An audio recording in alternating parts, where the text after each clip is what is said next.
Hi, welcome. Welcome to my video on the basic concepts that I use regarding emotional management, especially that of anger and rage, although the concepts are applicable to any life issue.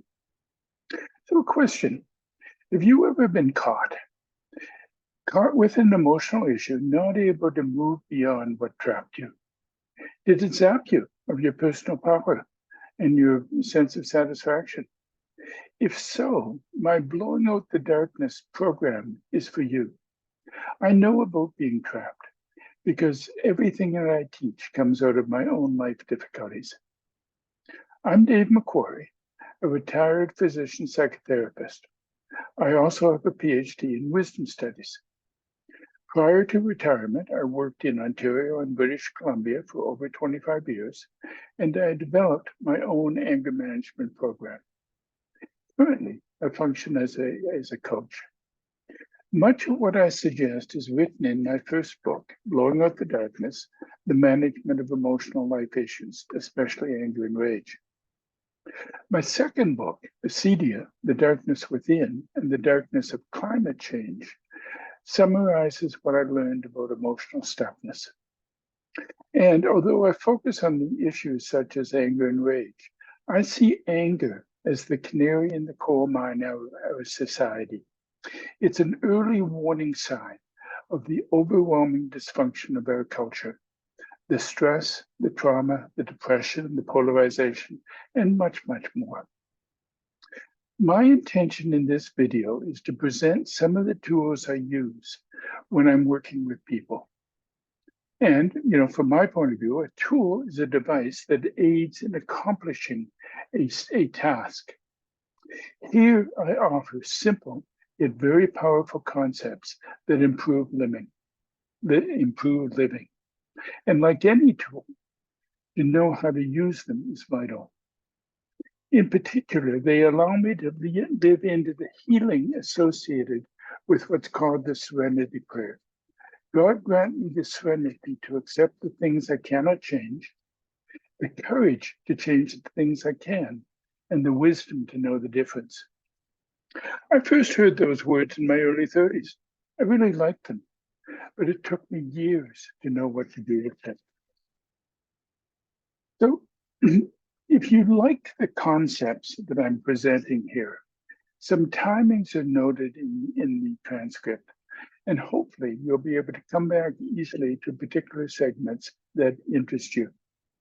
For now, I'm going to present a PowerPoint that summarizes, that allows me to talk about the various tools that I deal with. So some basic concepts. That's what the PowerPoint is called. And just need to set up things a little bit. And as I say, some basic concepts. You're absolutely welcome to use the concepts, copy them if you wish. All I ask is attribution. And fundamentally, they are the tools, these concepts are the tools that I use in the management of emotional life issues, especially anger and rage. When I'm working with people, of course, there's much more that I do, but these are the basic tools. Now, have you ever been with someone who is angry or enraged? Or have you ever been angry or enraged yourself? What's the problem? What's the problem with being angry? Was it the anger, or was it something else? I maintain that it was something else. Either you or someone else did not feel safe. So safety is the fundamental skill that underlies everything that I do. Now, some definitions. Safety is the absence of the risk of harm. Security is perceived safety. I feel safe. Now, the two don't necessarily correspond. I can feel safe and not actually be safe. I can be in quite significant danger. Or I can be safe and not feel safe. So I pay meticulous attention to language as a therapist, and that will come out, I hope, in various aspects of this video. So safety is the essential issue, not security, safety. And I define safety operationally as this. I call it no SAD, no intention to scare, no attacking of another biologic creature, and no destroying inappropriately that which I would not destroy when I'm peaceful. You can think of safety as a sandbox. I can play anywhere in the sandbox. I can be in the center, I can be at the sides, but I don't go outside the sandbox because then I'm not safe. So no SAD. The second ground rule in safety is stop. That even though people are safe, and maybe I'm safe when I'm, dealing with emotional issues, they may not feel secure. And if anybody says stop, it basically means they don't feel safe. And at some level, to continue, then safety will be compromised. So stop means stop. And between the two, no SAD and stop, having worked with thousands of people, I find that these ground rules are absolutely essential and what's the word I want? And incredibly powerful in creating safety. Stop means stop. Okay, the second concept is what I call the action model, how we create reality. Human beings, and in fact, all biologic creatures move from stimulus to response. I talk about, the stimulus as a spoon and response as action. In between, there is this, particularly with human beings, there's this marvelous device, the mind, which is capable of greatness if we know how to use it. But how the mind functions is this. Something happens, a stimulus, and we experience it as sensation. We then evaluate it based on values, beliefs, memories, expectations. We create meaning about it, a story. We create a plan of action, intention. We create energy, emotion, and we move the energy into action, into a response. Basically, as human beings, we are energy transformers, moving energy from the environment back to the environment. And what we respond to is not the stimulus. We respond to what I call the ghost. The ghost is the meaning that we give to the stimulus. At the very best, we will never know what is actually going on in terms of the stimulus. The earliest that we can know is the sensation that we have of the stimulus, but the vast majority of the time, we are responding to the meaning that we make of the stimulus. Now, we are capable of a change. The possibility of change is available, but it's generally out of consciousness, and yet it's available. And it entails two aspects. We can change the evaluation, we can change the way we make meaning, and we can change the sensory experience that we have of the environment. The vast majority of therapy deals with changing the meaning. One of my major learnings is how powerful change can be when we change the sensory experience. More about that if you choose to work with me. Next most important concept is what I call the pot, the nature of our minds. I think the mind as a pot of stew sitting on a stove being heated. The contents of the pot are the past, the values, beliefs, memories, and expectations, many of which come from my family of origin, my food. The pot is being heated by recent experiences, finances, relationships, home and work situations, recent events. And when you put a pot of stew on the stove and you heat it, stuff percolates and comes to the surface. That's our thoughts and feelings. They surface. If they come to the surface with enough energy, they bubble out. And in so doing, they reduce the amount of energy in the pot. There's also a spoon in the pot, the external environment, which is capable of adding energy and stirring up the pot. But basically, think of it this way. If this metaphor is accurate, then we act in the present, and actions empty the pot. That's the only thing that empties the pot, actions. Secondly, again, if the metaphor is accurate, and we put a spoon in a pot, and we bring a carrot to the surface, would we ever say the spoon made the carrot? The spoon made the carrot. Well, that's nonsense. The spoon didn't make the carrot was already there. So why then do we say, you made me angry, or you made me do it? These are not accurate statements of how human beings exist. The spoon does not make the carrot. We need to be accountable for our own issues.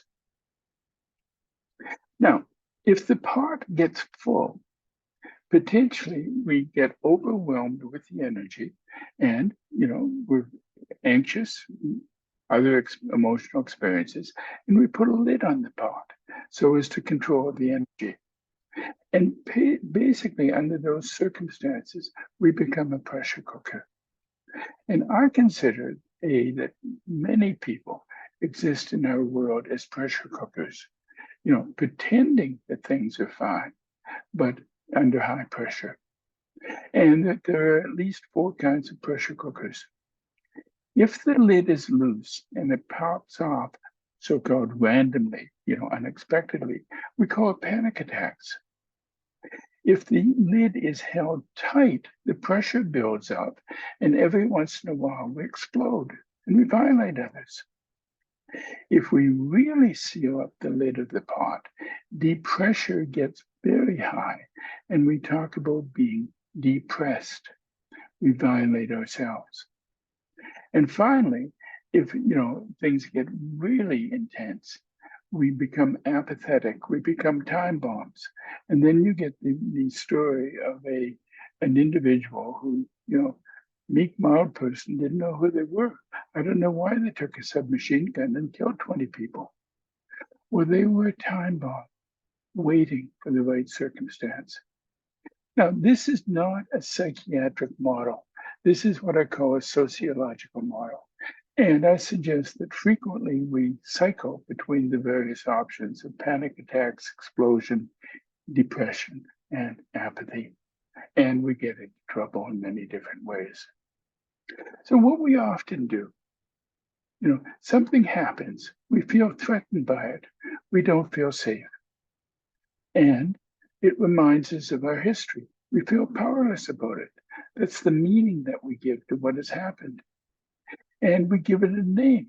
We create a story called conflict. And from there, we feel stressed and angry. We create energy about it. But we shouldn't feel that way. Our shoulds come to the surface. And then we stop our actions, afraid, because we don't know what's going to happen. And under those circumstances, the energy builds up and we become a pressure cooker again. We don't know what to do, so we cycle on the energy, always doing what we've always done. Eventually we blow up or we blow down, and we start the process all over again. So when we mash the issues together like this, as we usually do, they become too complex and we need to separate them. Now, does this make sense?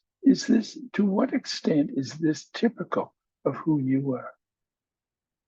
Now, in my own difficulties with this, I developed what I call the blowing oat model, as opposed to blowing up or blowing down. In the blowing oat model, the first ground rule is create safety. No abandonment of myself, no abandonment of others. I take time outs to deal with my energy. And I do it in such a way that there's no guilt, no shame. And the time out is governed by no sad and stop. During that time out, usually about 20 minutes at most, that's about all that I need, at least in these days, that's all I need. Then I discharge the energy any way that works. And it doesn't have to be, I don't have to deal with the conflict directly. I may deal with the ghost of the conflict, but I basically move from being a full pot in which I don't feel safe, I can't think clearly, I can't distinguish the spoon from what's going on in the pot, and I shift from there to being a relatively empty pot in which I can be more safe, I can think more clearly, and I can start to make distinctions. In the process, I very quickly get a message. The energy either feels familiar, it's it's something to do with my own powerlessness, or the energy feels different. It's something new. Maybe the energy feels similar. Instead of my being angry with you, I'm actually feels like I'm fighting with my brother. Oh, okay, that's my own family of origin stuff coming to the surface in which I'm getting stuck. Or maybe it's new. Maybe you loaned me $500 and you said you'd pay me back yesterday, and I haven't seen the money yet. That's not my family of origin. That's you not keeping your word. So from that message, I then move into resolving the conflict. Notice the difference. I didn't say solve the conflict, resolve the conflict. To solve something means the problem goes away. To resolve it means that we are at peace with the problem. It doesn't necessarily go away, but we're at peace. So in resolving the problem, I either deal with my own powerlessness and, I say to you, hey, I'm going to deal with this. I'm going to work with a therapist. I'm going to talk with my friends. I'm going to find a way to resolve my own powerlessness here. Or I come to you and say, look, you and I have got a problem, and I want a resolution that works for both of us. It has to work for both of us. Otherwise, it's not going to work. So are you willing to cooperate or not? And if you're going to cooperate, I maintain we're not stupid. We will resolve it. It may take us time, some effort, but we will resolve it. And yet, if you're not willing to cooperate, then I'm not a doormat subject to your whims. What I do have learned is that different skills are required for non-cooperative conflict than for cooperative conflict. But they are skills which are easily available to me. And so I maintain that everything above this line, everything here, is 100% within my choice. You do not limit me. And in addition, how I respond to you is also my choice. If you're willing to cooperate, I can cooperate. If you're not willing to cooperate, I institute other skills. So the nature of emotions. Most people don't understand emotions very, very easily. My best definition of emotion is that they are complex descriptions of life energy. They are experiences in my body. And the definition I use is energy to which I give meaning and direction. It's an interface between my mind, meaning, and direction, my body. And I think of emotions as either those in which I gain or those in which I have pain. So if I take 4 simple emotions, anger, I push against you. Sadness, I collapse down. Fear, I move away from you. Joy, I bounce up.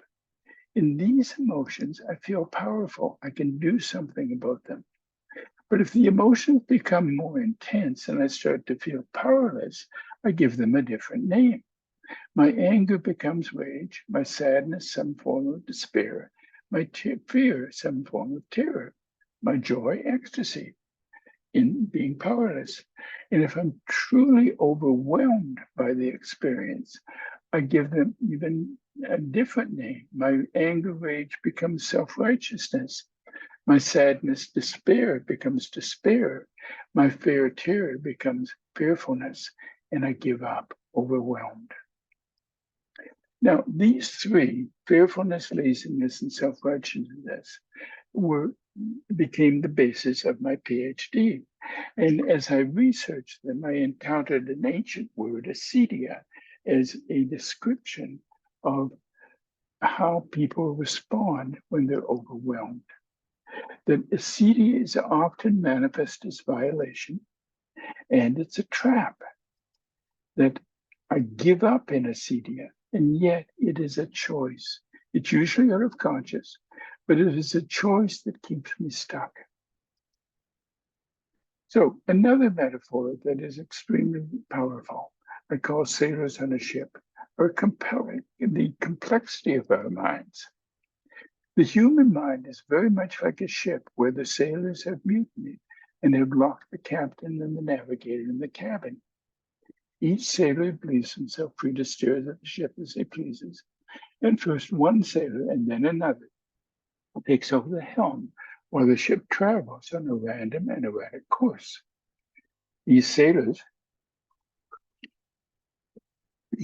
cannot agree on a goal, and even if they could, they do not know how to navigate the ship to reach it. And the task of the individual is to quell this mutiny and release the captain and the mutiny and the navigator. Only then is he free to choose a goal and steer a direct course to reach it. Now, does that metaphor make sense to you?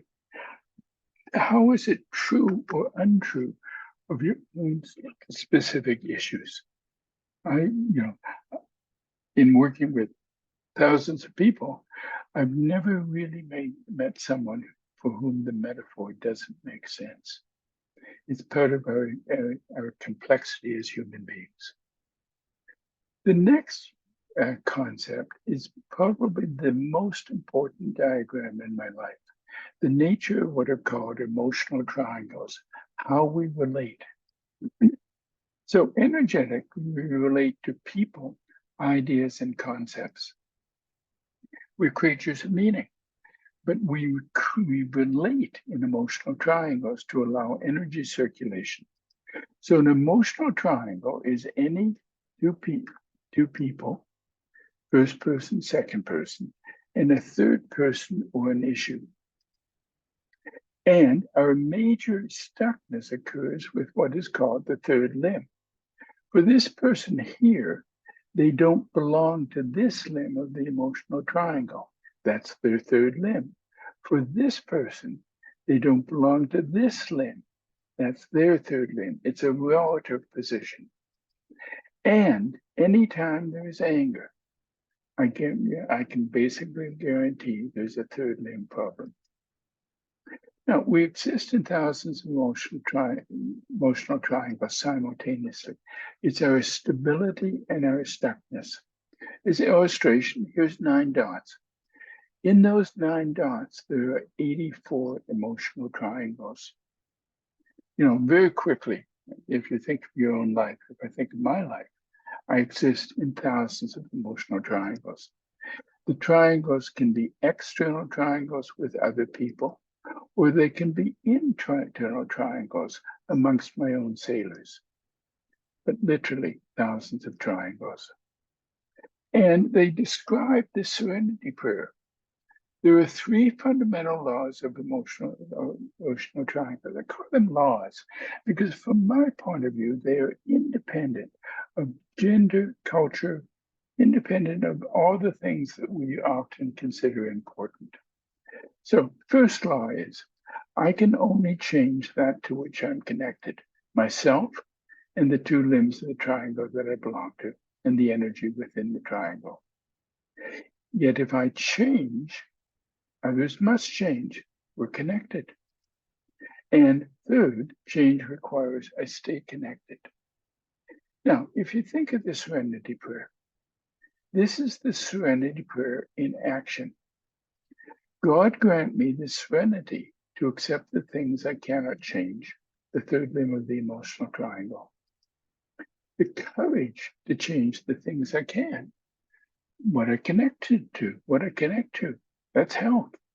And the wisdom to know the difference, how to interact with the third limb of the emotional triangle so that I'm effective and don't get stuck.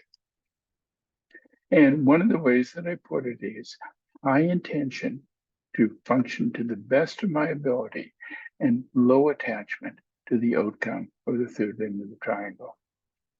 Now, that's all I'm going to say about emotional triangles here, but I would emphasize that they are subtle and yet incredibly powerful when well understood. One aspect is that we get trapped. You know, one of my mentors who was a world-class therapist, talked about what he called the crab trap. He indicated that it was true. You know, he spent a lot of time researching biology. He indicated that the crab trap was true. I've never been able to find documentation about it, but you know, I assume it's accurate. Anyway, crab trap, big box, maybe 6 foot by 6 foot by 3 foot, chicken wire bottom, no top, ropes and put some ropes and a float on it, and you row it. The fisherman rows it out to where he thinks the crabs are, maybe 10 or 12 feet of water. Put some bait in it, puts rocks in it, you know, dumps it over the side, comes back 24 hours later. So it's sitting on the bottom of the ocean floor, 10, 12 feet of water, and, you know, crabs come along and climb in. It's an easy climb for a crab. You know, pretty soon there's 20 crabs in the box. The bait's all gone, and they're trapped. How? Well, they're trapped by their own basic biology. Crabs are social creatures. When you put them in a box like that, they attempt to stay together. Now, the ocean floor itself doesn't have any walls like this box, but when you put them in a box, the manifestation as social creatures come to the surface. And if one crab attempts to leave, the others will pull it back into the box. If another crab tries to leave, the others, including the first crab, will pull it back into the box. And if a crab really attempts, you know, insists on leaving, the others will fight with it so much that they tear its claws off. And the fisherman comes back at 24 hours. Here are 20 crabs, 18 alive, 2 dead, off to market. Biologists call it the togethers factor. Now, what other creature do you know that is a social creature? Us. And consider the nature of the word should and the tyranny of should. It defines who we are in many respects. It's the basis of expectation. It's also the basis of hiding. For myself, anytime I hear the word should, I ask, according to whom? Will I or won't I attend to the should? What's the worst that will happen? What's the worst that will happen if I do it? What's the worst that will happen if I don't do it? And I make a choice. I do not live into shoulds. I transform them into will I or won't I? So, next important concept, powerlessness, the inner journey. The journey of being alive fundamentally requires a captain. And with self-study, you know, sailors under ship, emotional triangles, a captain will evolve. Takes passion, patience, determination, supportive relationships in many respects, sometimes money. But it is possible to do the journey. And unfortunately, we're pain avoiders. That's what makes the work difficult. The most important skill is awareness. And, you know, nowadays they talk about it as mindfulness or Vipassana meditation, that sort of thing, Buddhist meditation. But awareness fundamentally is attention to one's spontaneously emerging experience. What gets my attention? Now, we're sensory-guided information processors. We can pay attention to the outside, so-called 5 senses, the inside, what's going on in my body, or the middle, what the story is that I'm making up. And I think of the outside and the inside as being the data, and the middle as being the story. If you think back to the action model, you know, here's the sensory experience, here's the meaning that I make. And frequently I respond to the ghost, but I can attend to the data. And if I can increase the data, if I can increase the F1 experience, I will dramatically change my life for the better and let go of much of the story. So the study of sailors and the interplay of emotional triangles, both internal and external, is essential for growth. Okay. Now, one aspect about is burnout. Burnout is the outcome of immature leadership in conflict. When focused on others, the nature of emotional triangles leads to ineffectiveness and exhaustion, particularly when I focus on the third limb of the emotional triangle, which is dysfunctional. And I make a distinction between being fatigued and tired. In fatigued, I've done too much. My body needs rest. In tired, I'm psychologically worn out. Oh God, I'm so tired. And I give up, Acedia, and I move into burnout. Burnout occurs because of emotional immaturity. Either the leadership is immature, or I'm having to struggle too much with the immaturity of others. And, I'm too invested in the third limb of the emotional triangle. The skill of leadership is that leaders lead others. They manage themselves. And they focus on self in ways that are healthy, paying attention to wisdom. High intention, low attachment. So healthy options, there are basically 7 generic responses. I can leave. It's a good choice sometimes, especially if I know what to do with the third limb. If I'm, repeatedly getting, frustrated with what's going on over here in the third limb, and I simply don't want to, I know what to do with it. I'm effective with it, but I don't want to waste my life with it. Move someplace else.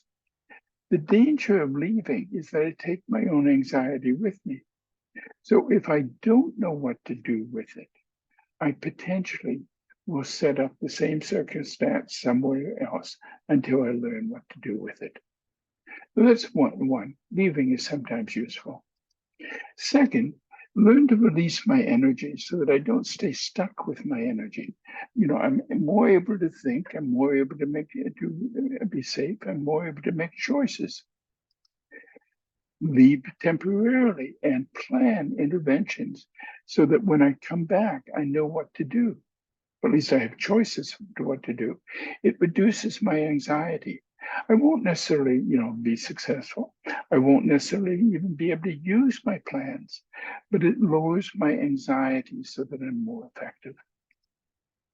Extend positive energy into relationship. For lack of a better term, it's called love. Extend positive energy into what are the emotional dynamics going on. Understand what's going on within myself, understand potentially what's going on in the other so that I have greater choices and can be more creative. Assertion, least important, sometimes necessary, but it steps me into the third limb of the triangle. And am I prepared to intervene and then get out? And finally, the most complex skill is how to be playful with emotional energy. Because in playfulness, I can be relaxed and creative and bring many, many choices into the circumstances. The danger of playfulness, however, is that other people may not like me being playful and they may escalate. So finally, in all of this, choice. Clients come with what I call pony tracks.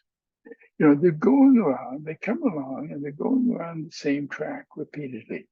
And, I talk about, people being at the circus where they've got the ponies. The ponies are dressed up in bangles. The kids are riding around the ponies having fun. But what about the ponies? Boring, painful, same old track. And even if you let the ponies go, they probably wouldn't leave because they've got food, they've got, the basic needs, and they're just worn out.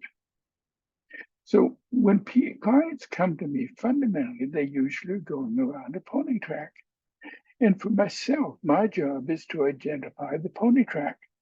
I can usually do that within 1 to 6 sessions. Sometimes I'm really lucky first session. Other times it takes me a few sessions, but I identify the pony track. And then I offer choice to the client.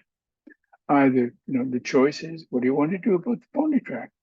And about a third of people say, now that I understand the pony track, it would cost me too much to leave. So I'll stay. But I know what to do with the pony track, so I can be more peaceful with it. And, we're finished. They leave.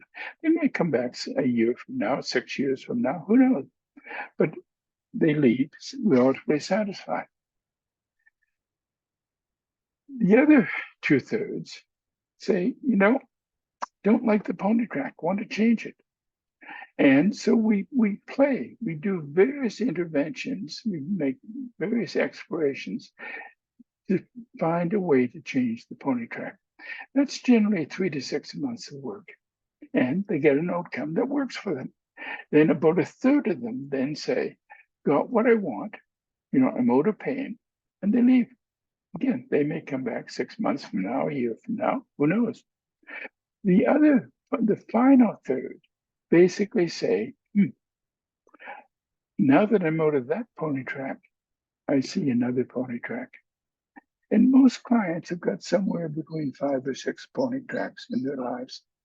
That if they will clean up their pony tracks, they will get to a place of being deeply satisfied with their lives. It usually means 2 or 3 years of work, but they will be deeply satisfied with their lives because resolution is possible. And my question to clients is, are you worth the investment? Thank you. And at this point, I'd say to people, any questions? But basically, we're satisfied with the circumstance. So if you want more, if you've got, if you like what I've said here, then with the transcript, I've made some timestamps so you can go back to individual learnings and focus on them as you wish. If you want more, then check out my blog, The Human Side of Global Warming, all one word, thehumansideofglobalwarming.com. And there you'll find what I call my email anger management program, which is a series of 30 short lessons that may be extremely helpful, extremely powerful for you to take up and manage in your life. And if you want to work with me, you want potentially more work, send me an email, dave.mchugh@icloud.com, dave.mchugh@icloud.com, and to set up an appointment to explore issues. And we'll see where we go. You can be more awake. You can be more adept at living. And you can live with serenity, courage, and wisdom. Thank you.